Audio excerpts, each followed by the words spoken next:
So, globe artichoke, kiwi globe artichoke is that in the stem you have lots of kind of strings. You need to get them out. So the first thing you do is hold this and then very gently kind of pull it out. And if you come closer here, you can see them all. These are very horrible to eat, so you pull them all out. You need to get them all out like that. That goes straight in the bin, not in the oil cap, please. Then you obviously know where the heart is, so you go with a straighted knife, cut it all around, and keep this in a nice round shape.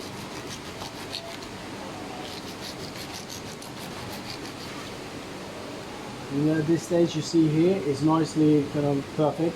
Here is a little bit too far out, so we're just going to trim that side a little bit. Okay.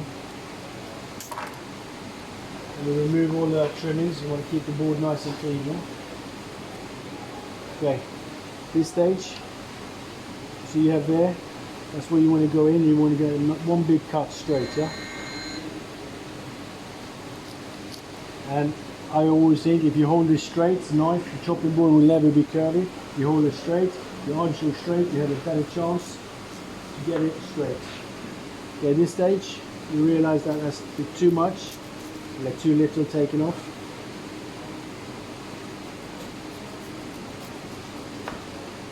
So that's all good there. And on this side here, you do the same thing. Hold it straight. You want to make sure that much that you keep, so it makes it easy later on. You cut straight through the hairs.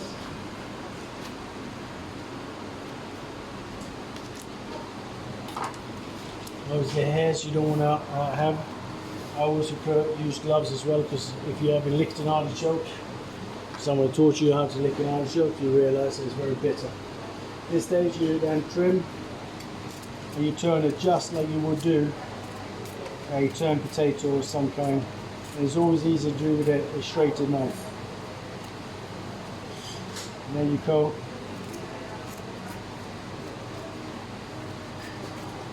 And you make sure all of that kind of shell or leaf green part comes away. Yeah?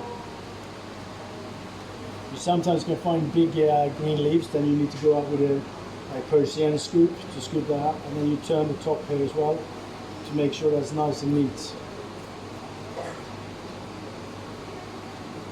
We're going to cook this in the recipe liquor, which contains wine and vinegar, so it will clean up the color a little bit, and obviously as you practice it could potentially oxidize a little bit. Don't be too worried about it, as long as you don't leave it out too long. We're going to keep this in the citrus water to start with. Okay, so that's exactly what you're looking for.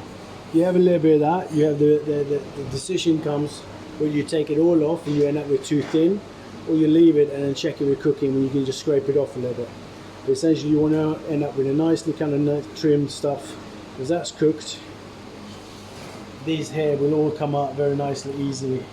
So you take the lemon and just give it a little bit of rub with the lemon before you put it in the water. The water will never be high enough in citrus, so make sure that it stops the oxidation, unless you put loads of lemon in there, which we're not going to do because that becomes water very expensive.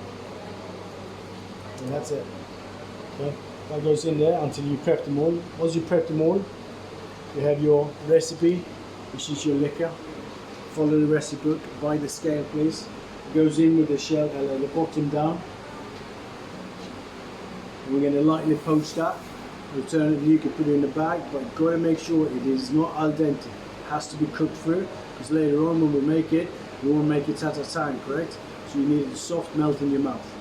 So no kind of big bites in this dish. You will have the red only, which is raw, and that's where you have the chunky, the crispiness. Thank you.